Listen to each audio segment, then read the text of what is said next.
কোচবিহারের সাংসদ জগদীশ চন্দ্র বর্মা বসুনিয়া এই পুজো এবং মেলার শুভ উদ্বোধন করলেন।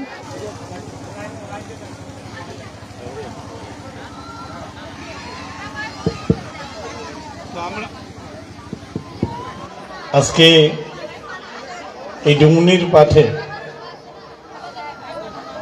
মা মঙ্গলচণ্ডীর যে বাৎসরিক পূজা, এই পূজা 14তম বর্ষে পদার্পণ করল।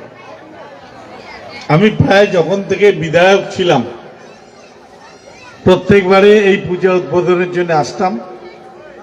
গত বড় আমি ভোটের পরে বোধহয় পূজা উদ্বোধন হয়, ভোট পরে, অর্থাৎ তখন আমি সাংসদ হইনি, রেজাল্ট হয়নি, ভোটটা হয়ে গেছে। এবারে সাংসদ হিসেবে আমি প্রথম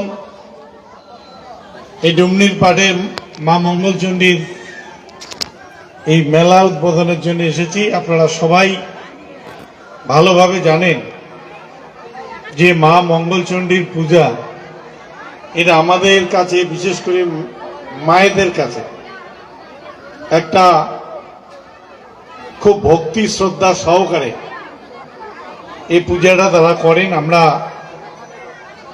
চণ্ডী মঙ্গল কাব্যে দেখেছি যে কালকেতু এবং ফুল্লরা,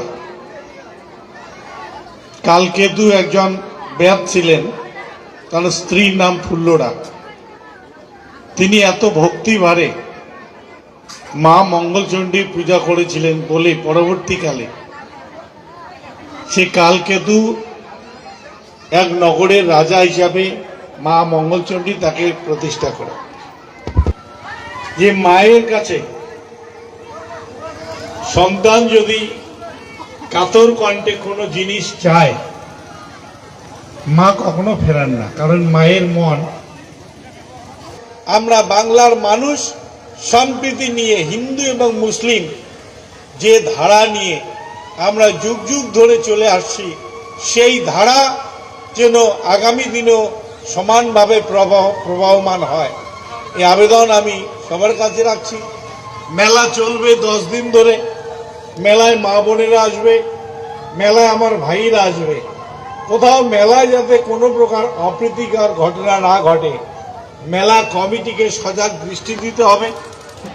কোচবিহার জেলার গোসানিমারিতে প্রাচীন, কার্যত ঐতিহাসিক মেলা এবং পুজো বিস্তারিত জেনে নেবার চেষ্টা করছি আমরা। এই মুহূর্তে কমিটির লোকেদের পেয়ে গিয়েছি, তাদের প্রতিক্রিয়া তুলে ধরছি, সঙ্গে থাকুন। নমস্কার। নমস্কার। আপনাদের এই পুজো মেলা কি নাম এখানকার? আমাদের এই মেলার নাম মা